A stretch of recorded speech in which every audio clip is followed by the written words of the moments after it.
Assalamu alaikum students, I hope you are all fine and safe at home. As you know, due to COVID-19 school vacation फिर से start हो गई हैं, लेकिन आपने घबराना नहीं है। आपकी कंटिन्यूसली स्टडी के लिए हमने यूट्यूब पे आपके लिए डेली की डेली लेक्चर अपलोड किया करें।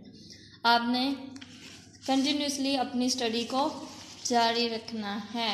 फर्स्ट ऑफ ऑल हमारा English reading book, I am delivering a lecture of play group and the page number is 1। Start में हमारी साउंड्स होंगी, एक सेट में हमारे 4 साउंड्स होंगी। हम 1 बाय 1 करेंगे। आज सबसे पहले हम करेंगे S sound. The sound of S is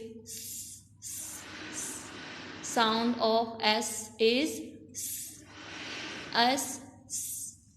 snake क्या करता है? The sound of S is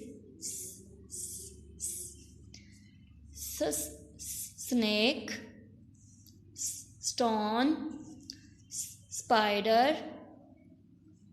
I repeat, the sound of S is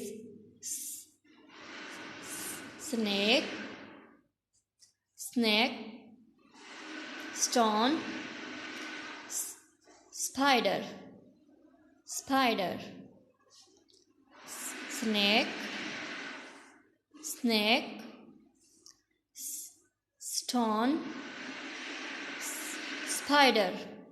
आपने ये इसकी साउंड जो है अच्छे से लर्न करनी है और ये इनके पिक्चर्स के नेम भी अच्छे से लर्न करने हैं। और इसके लिए आपकी हर वीक असाइनमेंट्स हुआ करेगी, जो आपने स्कूल से एडमिन ऑफिस से आपको थर्सडे को मिलेगी। आपने वो असाइनमेंट्स घर लेके जानी है और उसको फिल करने के बाद सैटरडे को आपने सबमिट करवानी है। Thank you so much. अल्लाह हाफिज़।